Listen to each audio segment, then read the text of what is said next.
வணக்கம். நீங்கள் இணைந்து கொள்வது இலங்கையின் முதற்தர செய்தி வழங்குனர் நியூஸ் ஃபர்ஸ்டின் இரவு 8 மணி பிரதான செய்தியுடன். நியூஸ் ஃபர்ஸ்ட் பிரதான கலையகத்திலிருந்து உங்களை சந்திக்கும் நான் சண்முகநாதன் வினோதர்ஷன். வணக்கம் அருணி. வணக்கம் வினோதர்ஷன். சக்தி டிவி குளோபலூடாக மூடணிந்திருக்கும் சர்வதேச நேயர்களையும் சந்திப்பதில் மிக்க மகிழ்ச்சி. உங்களோடு இணைந்து கொள்ளும் நான் அருண் ஈரேஷ அருளானந்தம். விரிவான செய்திகளுக்கு முன்னதாக தலைப்புச் செய்திகள். களத்துறையில் சிறைச்சாலை பஸ் மீது துப்பாக்கி பிரயோகம். பாதாள குழு தலைவர் சமயம் உள்ளிட்ட 5 சந்தேக நபர்களும் சிறைச்சாலை உத்தியோகத்தர்கள் 2 பலி. ஐநா மனித உரிமைகள் பேரவையில் இலங்கைக்கு கால அவகாசம் வழங்கக்கூடாது. அனந்தி சசிதரன் வலியுறுத்தல். இலங்கை அரசாங்கம் ஐக்கிய நாடுகள் சபையில் 1.5 வருடங்களுக்கு முன்னர் தானே எழுதி தானே ஒப்புக்கொண்ட விடயங்களை கூட இன்று வரை நிறைவேற்றவில்லை என்பதை நாங்கள் அழுத்தம் திருத்தமாக இந்த இலங்கை அரசாங்கத்தை காப்பாற்ற முயற்சிக்கின்ற சகல நாடுகளுக்கும் நாங்கள் தெரிவிக்கப்பட இருக்கின்றோம். முறைகள் விநியோகம் தொடர்பான சர்ச்சைக்குரிய வர்த்தமானி அறிவித்தல். 2016 டிசம்பர் 22ஆம் தேதியை அச்சிடுவதற்கு அனுப்பி வைக்கப்பட்டமை உறுதி. சிறந்த திரைப்படத்தின் பெயர் தவறாக அறிவிக்கப்பட்டதால் ஆஸ்கார் விருது விழாவில் குழப்பம்.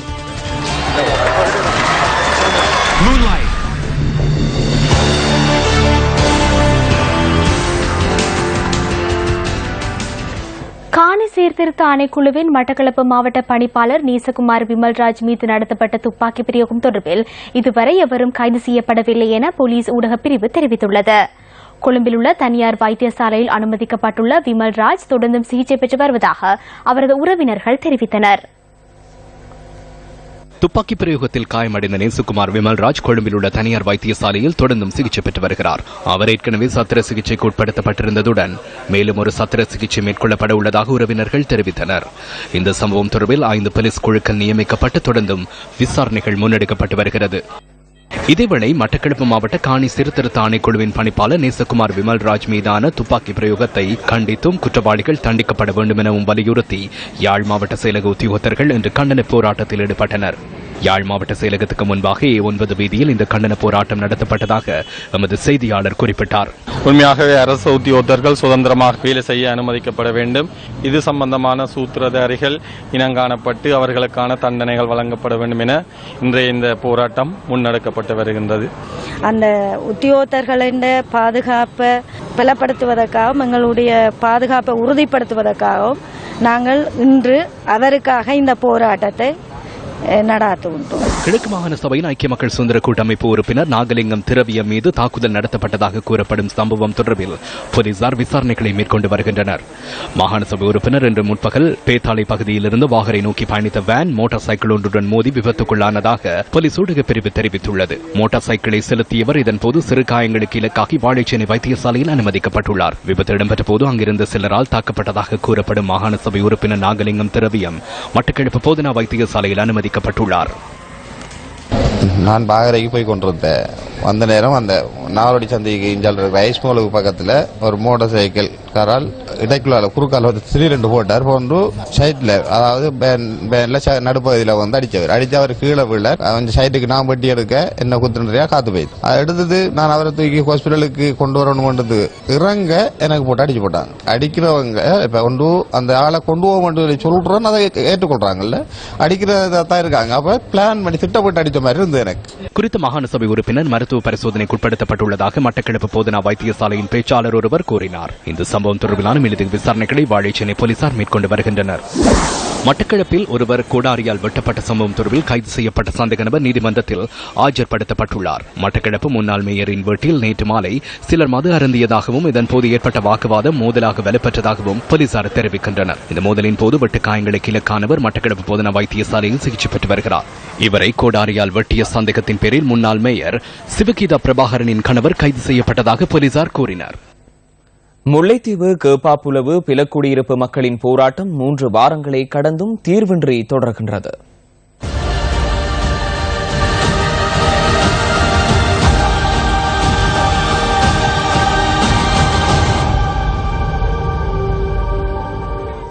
கேப்பாப்பிலவு பிலக்குடியிருப்பு மக்கள் தற்காலிக கூடாரம் அமைத்து அங்கேயே சமைத்து உண்டு இரவு பகலாக போராட்டத்தில் ஈடுபட்டுள்ளனர். 28வது நாளாக தீர்வின்றி தொடரும் கேப்பாப்பிலவு நிலமீட்பு போராட்டத்திற்கு பலர் ஆதரவு தெரிவித்த வண்ணம் உள்ளனர்.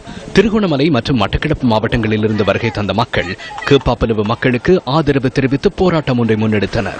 எல்லா இடத்தையும் பறி கொடுத்து எங்களோட மக்கள் பாருங்க ரோட்ல வந்து 28-29 நாளாக போராட்டம் நடத்துறாரு. ஒரு தட்ட கண்ணிலையும் இது படை இல்லையா? என்ன நல்லாட்சி அரசாங்கம் இந்த குழந்தைகளை கொண்டு போக்குக்குள்ள வச்சு தாய்ப்பால் கொடுக்குறான்னு சொல்லி டிவியில பாக்கல உண்மையிலேயே சீவனே உடம்பே நடுங்கி போச்சு. இதெல்லாம் பார்த்து கொண்டு சிரிச்சு கொண்டிருக்கிறான். அந்த முள்ளிவாய்க்காலில் எங்களோட மக்கள் நிற்கும் பொழுது தமிழ் அரசியல்வாதிகள் எந்த விதமான துரோகத்தை செய்தார்களோ அந்த துரோகத்தை கடந்த 8 ஆண்டுகளுக்கு பிறகு முள்ளிவாய்க்கால 2 கிலோமீட்டர் தள்ளி இன்றைக்கு எங்களோட மக்கள் ரோட்ல நிற்கிறாங்க. அதே துரோகத்தை இன்றைக்கு தமிழ் அரசியல்வாதிகள் செய்து கொண்டிருக்கிறாங்க. ஆகவே மக்களை வெளிப்படையுங்கள். உங்களுக்கான உரிமைகள் அரசியல் ரீதியாக நிலைநாட்டப்பட வேண்டும் என்பதற்காகத்தான் இன்றைக்கு போராளிகள் ஜனநாயக ரீதிகளாக நாங்கள் வெளியால வந்து நிற்கிறோம். இதேவேளை புதுக்குடியிருப்பு மக்களின் சுழற்சி முறையிலான உண்ணாவிரத போராட்டம் தொடர்ந்து முன்னெடுக்கப்படுகிறது.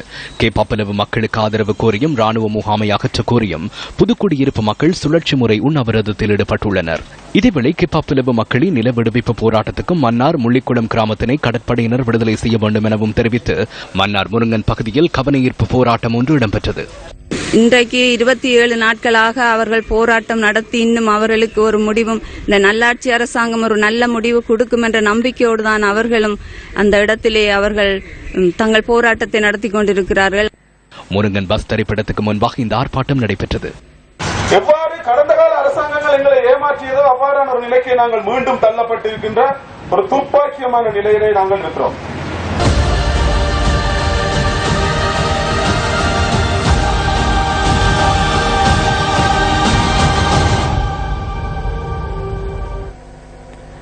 வடக்கு கிழக்கில் உள்ள சில மாவட்டங்களைச் சேர்ந்த வெளியேற்ற பட்டதாரிகள் இன்று சத்தியாகிரக போராட்டத்தில் ஈடுபட்டனர்.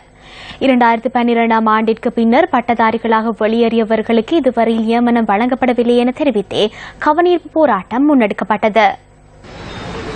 மட்டக்களப்பு மாவட்ட வேலையற்ற பட்டதாரிகளின் கால வரையறையற்ற சத்தியாகிரக போராட்டம் 7வது நாளாக இன்று தொடர்கின்றது. மட்டக்களப்பு காந்தி பூங்காவிற்கு அருகில் பகலிரவாக வேலையற்ற பட்டதாரிகள் போராட்டத்தில் ஈடுபட்டுள்ளனர்.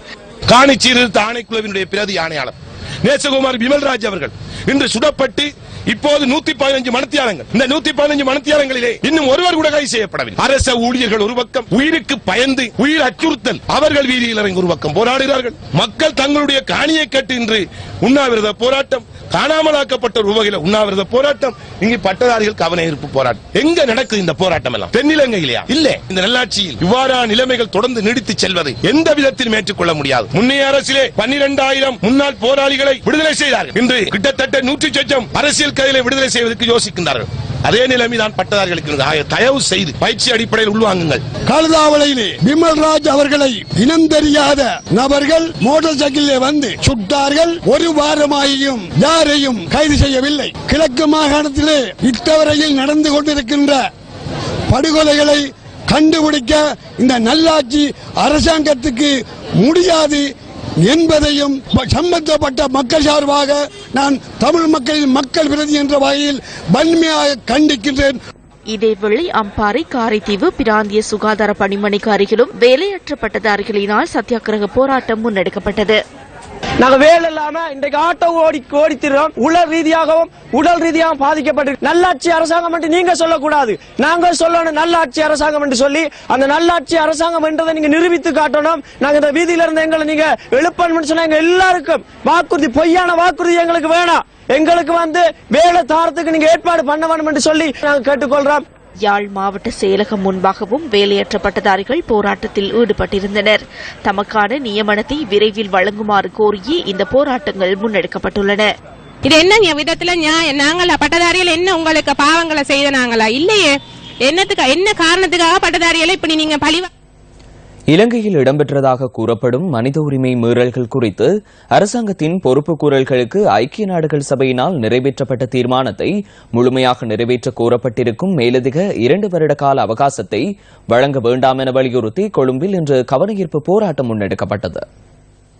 வடக்கு கிழக்கில் காணாமலாக்கப்பட்டோருக்கான குரல் அமைப்பினால் இந்த கவனஈர்ப்பு போராட்டம் முன்னெடுக்கப்பட்டது. வடமாகாண சபை உறுப்பினர் அனந்தி சசிதரன் இந்த கவனஈர்ப்பு போராட்டத்திற்கு தலைமை தாங்கினார்.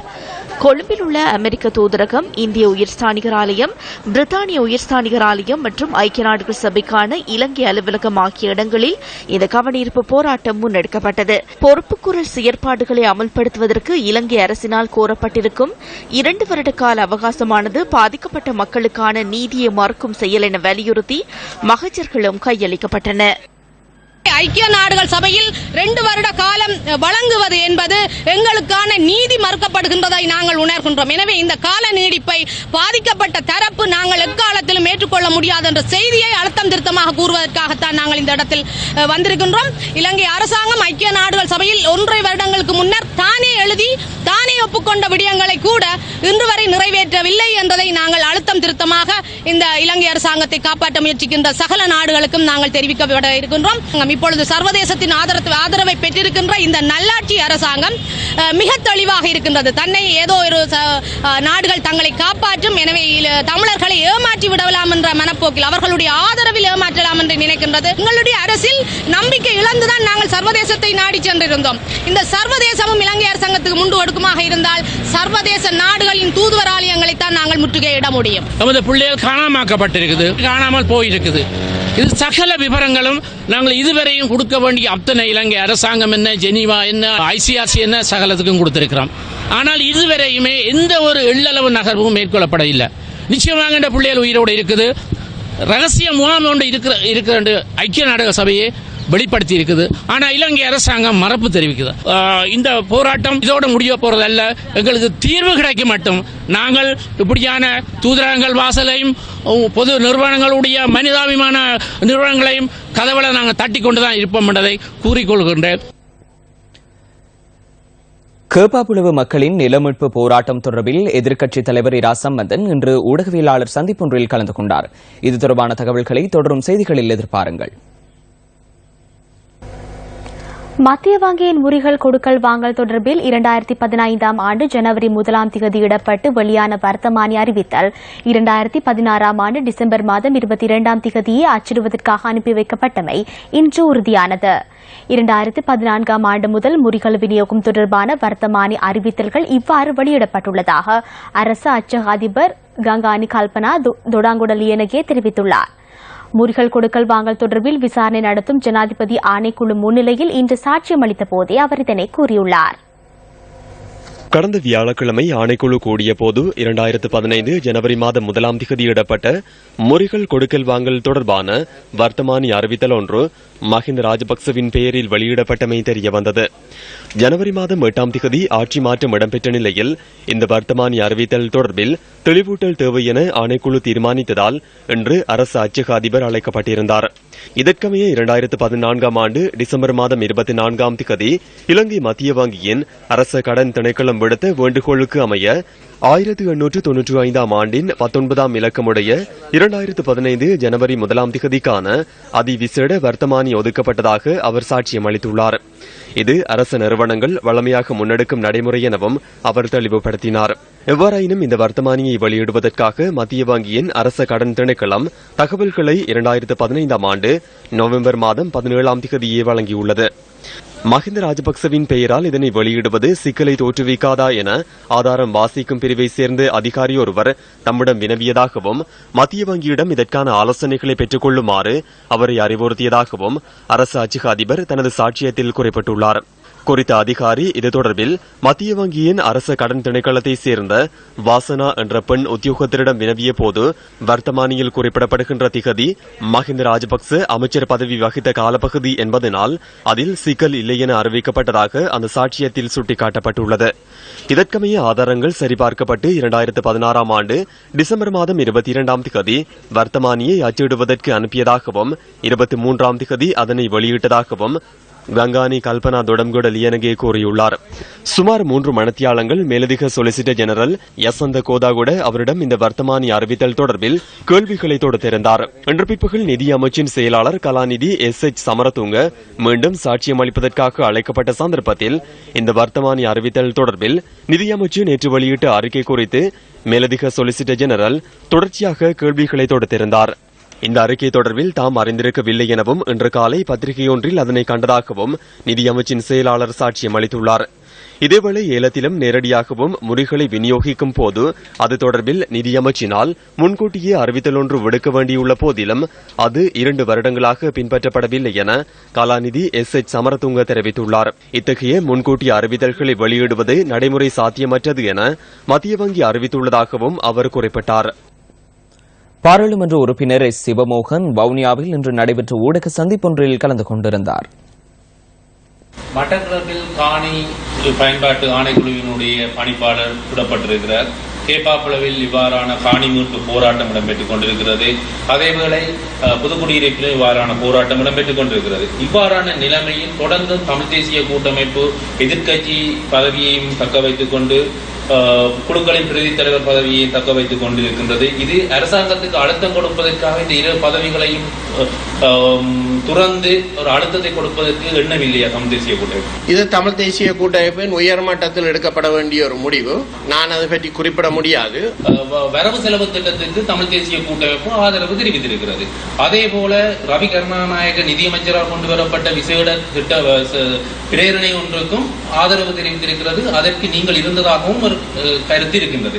இவ்வாறான நிலைமையில் நீங்களும் இந்த கேப்பாப்புலவு மக்களோடு புதுக்குடியிருப்பு மக்களோடு போராட்டத்தில் ஈடுபட்டிருக்கிறீர்கள். இது ஒரு தமிழ் தேசிய கூட்டமைப்பின் இரட்டை வேடமாக தெரியவில்லை. வரவு செலவு திட்ட விவாதம் வேறொரு பார்வையில் பார்க்கப்பட வேண்டியது. அத்துடன் இன்றைய இந்த அரசுடன் நாங்கள் இணைந்து செயல்படுவது எமக்கான ஒரு அரசியல் தீர்வை பெற்றுக்கொள்ள வேண்டும் என்ற ஒரே ஒரு நோக்கம். கைத்தொழில் அமைச்சர் ரிஷாட் பதவியின் அவர்கள் உள்ள தீர்வை குற்றம் சாட்டியிருந்தார். தனது இனத்துக்காக தந்த மக்களுக்காக 10 பரப்பு காணியை கூட தன்னால் உள்ளத்தில் பெற்றுக்கொள்ள முடியவில்லை. அதற்கு தமிழ் தேசிய கூட்டமைப்பும் குறிப்பாக வடக்கு முதலமைச்சர் தடையாக இருக்கின்றார் என்றும் ஒரு மரசில கூடத்தை கூட இவர்கள் கட்டி கொடுக்க தயாராக இல்லை என்று சொல்லி குறிப்பிட்டுள்ளார். இந்த குற்றச்சாட்டை 100% மறுக்கின்றேன். 600 குடும்பங்களுக்கான காணிகள் வழங்கப்பட வேண்டும் என்றது ஒரு தீர்மானமாக எடுக்கப்பட்டு அதற்கான காணிகள் விடுவிப்பதற்கு உடனடியாக மத்திய அரசிடம் கோரிக்கை விடப்பட்டது. அந்த காணிகள் அடையாளம் காணப்பட்டு வனவள பிரிவு அதை விடுவித்து தர வேண்டும் என்ற கோரிக்கை வைக்கப்பட்டது. மத்திய அரசில் இன்று வரை அந்த காணிகள் விடுவிக்கப்படவில்லை என்பது ரிசார்ட் பதவியின் அமைச்சருக்கு நன்றாக தெரியும். எனவே அங்கு பின்னடைவு மத்திய அரசின் தவறில் தான் இருக்கின்றது என்பது அவருக்கு நல்லாக தெரியும். அவர் இப்படி சொல்லி இருந்தால் அது எதுவும் அரசியல் பின்னோக்கம் இருக்குமோ எனக்கு தெரியாது. பசறை தேசிய பாடசாலையில் உயர்தரத்தில் கணிதம் மற்றும் விஞ்ஞான பிரிவுகளை ஆரம்பிப்பது தொடர்பான கலந்துரையாடல் ஒன்று இன்று நடைபெற்றது. பசறை தேசிய பாடசாலையில் நடைபெற்ற இந்த கலந்துரையாடலில் ஆசிரியர் பற்றாக்குறை மற்றும் வளப்பற்றாக்குறை தொடர்பில் கலந்துரையாடப்பட்டது. பாராளுமன்ற உறுப்பினர்களான வடிவேல் சுரேஷ் மற்றும் அரவிந்தகுமார், உவா மாகாண சபை உறுப்பினர் கணேசமூர்த்தி மற்றும் கல்வி அமைச்சின் அதிகாரிகள் உள்ளிட்ட பலர் இதில் கலந்து கொண்டிருந்தனர். மதுரை மாவட்டத்தில் உயர்தர பிரிவில் கணிதம் மற்றும் விஞ்ஞான பிரிவுகளை ஆரம்பிக்கும் அவசியம் தொடர்பிலும் அதற்காக எடுக்க வேண்டிய நடவடிக்கைகள் தொடர்பிலும் இதன்போது கலந்துரையாடப்பட்டது. இந்த கலந்துரையாடலின் பின்னர் பாராளுமன்ற உறுப்பினர்கள் ஊடகங்களுக்கு கருத்து தெரிவித்தனர். இந்த ஆசிரியர்கள் விஞ்ஞானம் கணித பாடங்களுக்குரிய உயர்தர ஆசிரியர்கள் நியமிப்பது சம்பந்தமாக நிரந்தர தீர்மானத்தை எடுப்பது சம்பந்தமாக பல விடயங்கள் கலந்துரையாடப்பட்டது. இது சம்பந்தமாக உத்தியோகபூர்வமாக நாங்கள் கல்வி அமைச்சுக்கும் அறிவித்து கூடிய விரைவில் இந்த புறையோடி போயிருக்கின்ற பிரச்சனைக்கு ஒரு நிரந்தர முடிவை எடுக்கக்கூடிய ஒரு செயற்பாடை நாம் மேற்கொள்வோம். இங்கு இந்த உவா மாகாணத்திலே விஞ்ஞான கணித பட்டதாரிகளை உருவாக்குவதற்குரிய நடவடிக்கைகள் கட்டம் கட்டமாக மேற்கொள்ள என்பதை தான் நான் தெரிவித்துக் கொள்கிறேன். மதுரை மாவட்டத்து மாணவர்களுக்கு உயர்தர கணித விஞ்ஞான பாடங்களை மேற்கொள்வதற்கு இங்கே அதற்கான ஏற்பாடுகளை செய்ய வேண்டும் என்ற ஒரு நிர்பந்தம் இப்பொழுது ஏற்பட்டிருக்கின்றது. இதற்கு நிரந்தர தீர்வுகளை பெற்றுக் கொள்வதற்கும் அல்லது இதனை ஊக்குவிப்பதற்கும் எதை செய்ய முடியுமோ அதனை செய்வதற்கு நாங்கள் தயாராக இருக்கின்றோம். எதிர்வரும் காலங்களிலே மதுரை மாவட்டம் உயர்தரத்தில் சுயமாக சொந்த காலில் நிற்கும் ஒரு நிலைமை உருவாகும் என்ற நிலைமை இப்பொழுது ஏற்பட்டிருக்கின்றது. அதற்கான நல்ல சமிக்கைகளும் அறிகுறிகளும் இப்பொழுது தென்பட துவங்கியிருக்கின்றது. மறைந்த ஈழத்து பாடகர் SD சாந்தனின் பூத உடல் கிளிநொச்சி விவேகானந்தா நகரில் உள்ள அன்னாரின் வீட்டில் மக்கள் அஞ்சலிக்காக வைக்கப்பட்டுள்ளது. அன்னாரின் இறுதி அஞ்சலி நாளை இடம்பெறவுள்ளது. நோய்வாய்ப்பட்ட நிலையில் யாழ் போதனா வைத்தியசாலையில் சிகிச்சை பெற்று வந்த SG சாந்தன் நேற்று இயற்கை எய்தினார். அன்னாரின் பூதவுடல் மாங்குளம் பொது விளையாட்டு மைதானத்தில் இன்று மக்கள் அஞ்சலிக்காக வைக்கப்பட்டிருந்தது. 1960 ஆண்டு டிசம்பர் மாதம் 20 பிறந்த அவர் தனது 56வது வயதில் நேற்று காலமானார்.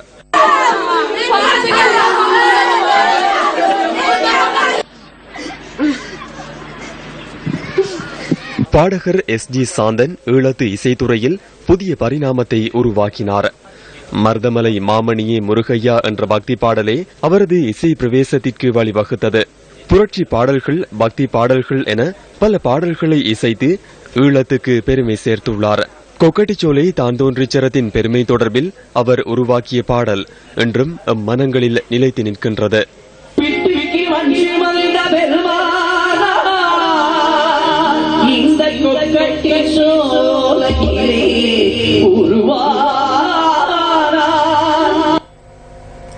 யாழ்ப்பாணம் ஊர்காவற்துறையில் கடந்த மாதம் 24 கர்ப்பிணி தாயொருவர் படுகொலை செய்யப்பட்டமை தொடர்பான வழக்கின் சந்தேக நபர்கள் இருவரது விளக்கமறியல் தொடர்ந்தும் நீடிக்கப்பட்டுள்ளது. இந்த வழக்கு ஊர்காவற்துறை நீதவான் AMM ரியால் முன்னிலையில் இன்று விசாரணைக்கு எடுத்துக் கொள்ளப்பட்டது. இதன்போது சந்தேக நபர்கள் இருவரையும் எதிர்வரும் மார்ச் மாதம் 13 வரை தொடர்ந்தும் விளக்கமறியலில் வைக்குமாறு நீதவான் உத்தரவிட்டார். கொலை சம்பவம் இடம்பெற்ற தினத்தன்று சந்தேக நபர்கள் இருவரும் யாழ்ப்பாணத்தில் உள்ள எரிபொருள் நிரப்பு நிலையம் ஒன்றில் எரிபொருள் நிரப்பியமை CCTV கேமராவில் பதிவாகியுள்ளதாக சந்தேக நபர்கள் சார்பாக பிரசன்னமாகிய சட்டத்தரணி முன்னர் நீதிமன்றத்தில் தெரிவித்திருந்தார்.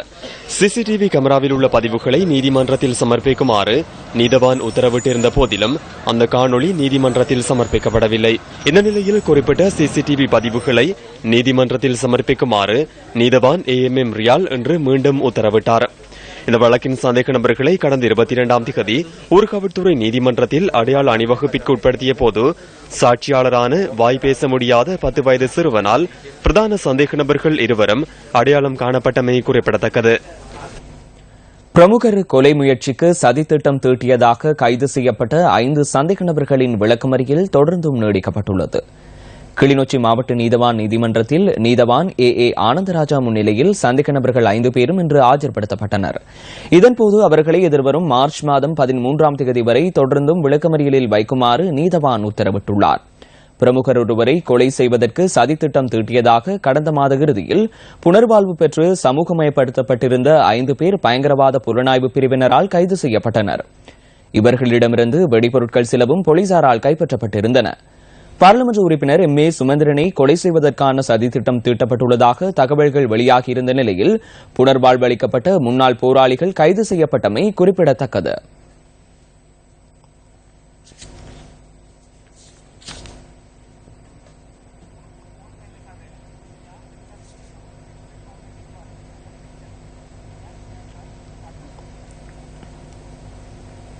கேப்பாப்புலவு மற்றும் பொதுக்குடியிருப்பு மக்களின் நிலமீட்பு போராட்டத்திற்கு விரைவில் தீர்வினை பெற்றுக் கொடுக்குமாறு ஜனாதிபதி மற்றும் அதிகாரிகளுக்கு பணிப்புரை விடுத்துள்ளதாக எதிர்க்கட்சித் தலைவர் இரா சம்பந்தன் கூறுகின்றார். எதிர்க்கட்சித் தலைவர் அலுவலகத்தில் இன்று மாலை நடைபெற்ற ஊடகவியலாளர் சந்திப்பிலேயே அவர் இதனை குறிப்பிட்டார். 4 முன்னதாக இந்த மக்களின் பிரச்சினைக்கு தீர்வினை வழங்குமாறு பாதுகாப்பு தரப்பைச் சேர்ந்த உயர் அதிகாரிகளுக்கு ஜனாதிபதி பணிப்புரை விடுத்துள்ளதாக எதிர்க்கட்சித் தலைவர் மேலும் தெரிவித்தார். சமகால அரசியல் விவகாரம் தொடர்பில் இதன்போது ஊடகவியலாளர்கள் எதிர்க்கட்சித் தலைவரிடம் கேள்வி எழுப்புவதற்கு முற்பட்ட போதிலும் அதற்கான சந்தர்ப்பம் வழங்கப்படவில்லை.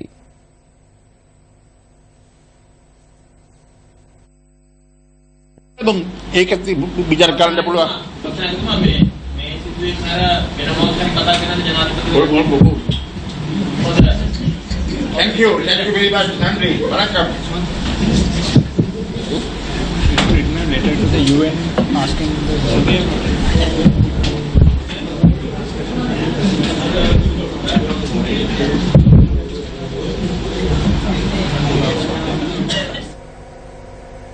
களுத்துறையில் சிறைச்சாலைகள் பஸ் மீது இன்று முற்பகல் நடத்தப்பட்ட துப்பாக்கி பிரயோகத்தில் 7 பேர் உயிரிழந்துள்ளனர்.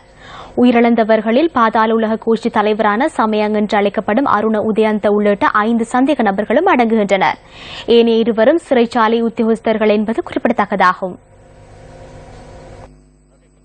சிறைச்சாலையிலிருந்து 1 கிலோமீட்டருக்கும் குறைவான தூரத்திற்கு பஸ் பயணித்த போது முன்பாக வந்த கேப் வாகனம் ஒன்று வீதியை மறைத்து நிறுத்தப்பட்டது. இந்த சந்தர்ப்பத்தில் பஸ் நிறுத்தப்பட்ட இடத்திற்கு இடப்புறமாக உள்ள மண்மேட்டில் இருந்த சிலர் பஸ் மீது துப்பாக்கி பிரயோகம் நடத்தியமை போலீஸ் விசாரணைகளில் தெரிய வந்துள்ளது.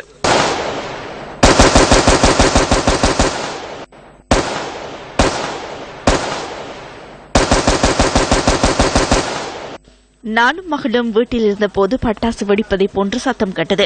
யார் பட்டாசு கொளுத்துகின்றார்கள் என பார்த்தபோது சிறைச்சாலைகள் பஸ்கள் 2 அங்கிருந்தன.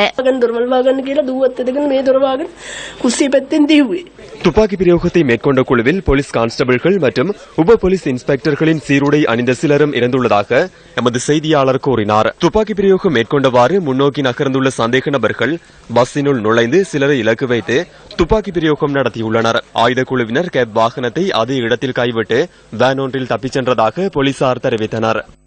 சமயங் என்று அழைக்கப்படும் அருண உதயாந்த, சலன திலக், அமில பிரசன்ன சம்பத், கெலும் பிரியங்கர மற்றும் சுரங்க பிரசன்ன ஆகிய சந்தேக நபர்களே உயிரிழந்துள்ளனர். தாக்குதலுக்கு T-56 ரக துப்பாக்கிகள் பயன்படுத்தப்பட்டிருந்ததுடன் சம்பவம் இடம்பெற்ற பகுதியில் இருந்த சில வீடுகளின் சுவர்களிலும் துப்பாக்கிச்சூடு காணப்படுகின்றது. துப்பாக்கி பிரயோகத்தில் சிறைச்சாலைகள் அதிகாரிகள் 5 காயமடைந்ததுடன் அவர்களில் 2 உயிரிழந்துள்ளனர். சிறைச்சாலை கட்டுப்பாட்டாளர் S. சன்னிகம் மற்றும் சிறை காவலர் SR. விஜயரத்ன ஆகியோரே கொல்லப்பட்டுள்ளனர். காயமடைந்தவர்களில் ஒருவர் மேலதிக சிகிச்சைகளுக்காக தேசிய வைத்தியசாலைக்கு மாற்றப்பட்டுள்ளார்.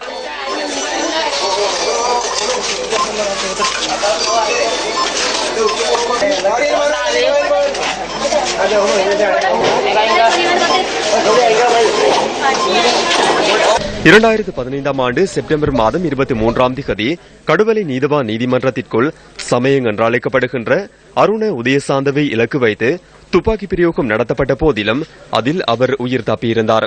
பின்னர் அவரது மனைவியை இலக்கு வைத்து வெலிக்கடை சிறைச்சாலை அருகே துப்பாக்கி பிரயோகம் நடத்தப்பட்டதுடன் அதில் வேறொரு பெண்ணே பலியானார். சமயங் என்று அழைக்கப்படுகின்ற அருண உதயசாந்தவிற்கு எதிராக செயற்பட்டு வந்த குழு ஒன்று இனங்காணப்பட்டுள்ளதாகவும் அது குறித்து போலீஸ் குற்றத்தடுப்பு பிரிவினர் விசேட கவனம் செலுத்தியுள்ளதாகவும் போலீசார் தெரிவித்தனர். சம்பவம் தொடர்பில் 9 போலீஸ் குழுக்கள் விசாரணைகளை ஆரம்பித்துள்ளன. இது திட்டமிட்டு மேற்கொள்ளப்பட்ட குற்றம் என்பது பூர்வாங்க விசாரணை மூலம் தெரிய வந்துள்ளது. 8 அல்லது 10 பேர் வந்துள்ளமை இந்த விசாரணைகளின் மூலம் கண்டறியப்பட்டுள்ளது. இது தவிர பஸ்ஸை நிறுத்துவதற்காக கப் வாகனம் ஒன்று முன்னால் வந்துள்ளது. அந்த கப் வாகன உரிமையின் அடிப்படையில் விசாரணைகள் ஆரம்பிக்கப்பட்டுள்ளன. டொல்பின் ரக வேன் ஒன்றையும் கைப்பற்றுவதற்கான விசாரணைகள் தற்போது முன்னெடுக்கப்படுகின்றன. 2 கோஷ்டிகளுக்கு இடையில் நீண்ட காலமாக நிலவி வந்த முரண்பாடுகளின் பிரதிபலனாகவே இந்த சம்பவம் இடம்பெற்றுள்ளமை தெரிய வந்துள்ளது. காணாமலாக்கப்பட்ட தமது உறவுகளை கண்டுபிடித்து தருமாறு வலியுறுத்தி கிளிநொச்சியிலும் வவுனியாவிலும் தொடர் போராட்டம் முன்னெடுக்கப்பட்டுள்ளது. காணாமலாக்கப்பட்டோரின் உறவினர்களால் வவுனியாவில் முன்னெடுக்கப்படும் உணவு தவிர்ப்பு போராட்டம் இன்று 4வது நாளாகவும் தொடர்கிறது. காணாமலாக்கப்பட்டோர் தொடர்பில் தீர்க்கமான முடிவு வழங்கப்பட வேண்டும், அரசியல் கைதிகள் விடுவிக்கப்பட வேண்டும், பயங்கரவாத தடை சட்டம் நீக்கப்பட வேண்டும் ஆகிய கோரிக்கைகளை இவர்கள் முன்னிலைப்படுத்தியுள்ளனர். இவ்வளவோ இதுகளுக்கெல்லாம் நான் அறிவிச்சேன். 6 ஆளையும் இன்று வரைக்கும் அவற்றை பார்த்து திருப்பி எனக்கு அவங்களோட பதில் எனக்கு கிடைக்க இல்லை. அப்படி என்ன என்ற பிள்ளை போல எத்தனையோ பிள்ளைகள் இருக்கிறாங்க, வாழக்கூடிய பிள்ளைகள். அவருக்கு இப்ப 33 வயது. அவன் வாழ்வனும் 6 வச்சிருந்தாலும் அவன் என்ன குற்றம் செய்திருந்தாலும் புல செய்திருந்தாலும் மன்னிச்சு விடுதலை செய்யணும். வேற மாதிரி எத்தனையோ தாய் வேற என்ன மாதிரி கஷ்டப்படுறாங்க. இதேவேளை காணாமலாக்கப்பட்டோரின் உறவினர்களினால் கிளிநொச்சியில் முன்னெடுக்கப்படும் கவன ஈர்ப்பு போராட்டம் இன்று 8வது நாளாகவும் தொடர்கிறது. கிளிநொச்சி கந்தசுவாமி ஆலயம் ஒன்றில் இந்த கவன ஈர்ப்பு போராட்டம் முன்னெடுக்கப்படுகிறது. இலங்கை அரசாங்கம் தம்மை ஏமாற்றி வருகிறது என்பதையும் அவர்கள் உணர்ந்திருக்கின்றார்கள். ஒரு சர்வதேச விசாரணை ஒன்று மாத்திரம்தான் இவர்களுக்கான காணாமல் போனவர்களை கண்டுபிடிப்பதற்கோ அல்லது இல்லாதவர்கள் தொடர்பான நஷ்டஈடுகளை கொடுப்பதற்கோ அல்லது இந்த சம்பவங்கள் எவ்வாறு நடந்தது என்பதை காண்பதற்கோ ஒரு சர்வதேச விசாரணை என்பது மிக மிக அவசியம். விசாரணை கமிஷனை அமைக்க முடியாது என்றால் அதற்கு பிற்பாடு கால நீடிப்பினுடைய அவசியம் என்ன, இது சம்பந்தனுக்கு விளங்க வேண்டும். ஐநாவிலே மீண்டும் கால அவகாசத்தை நீடித்து செல்ல சொல்லி கேட்டிருக்கு. ஆகவே எங்களுடைய கட்சியினுடைய தலைவர் மற்றது இனி ஒரு பாராளுமன்ற உறுப்பினரும் இந்த மனித உரிமை பேரவையிலே காலத்தை நீடிச்சு கொடுக்க வேண்டும் என்று சொல்லி தன்னிச்சையாக ஒரு கருத்தை சொல்லிக்கிறோம். அதில் எங்களுக்கு உடன்பாடில்லை. நாங்கள் இன்றைக்கு 8 பாராளுமன்ற உறுப்பினர்கள் ஐநா மனித உரிமை பேரவைக்கு நாங்கள் எழுத்து மூலம் தெரிவிச்சிருக்கிறோம். இந்த காலாவாசத்தை நீடிச்சு தாரதுக்கு நாங்கள் எந்த விதமான அனுமதியும் இல்லை என்று சொல்லியிருக்கிறோம். நாங்கள் இன்றைக்கு 8 பேர் அந்த வேலையை நாங்கள் செய்திருக்கிறோம். ஏனைய பாராளுமன்ற உறுப்பினர்களும் அதை செய்ய வேண்டும். அந்த தகவலுடன் நியூஸ் ஃபர்ஸ்டின் 8 மணி பிரதான செய்தி அறிக்கை நிறைவடைகின்றது. எமது அடுத்த பிரதான செய்தியை இரவு 10:45 எதிர்பாருங்கள். வணக்கம்.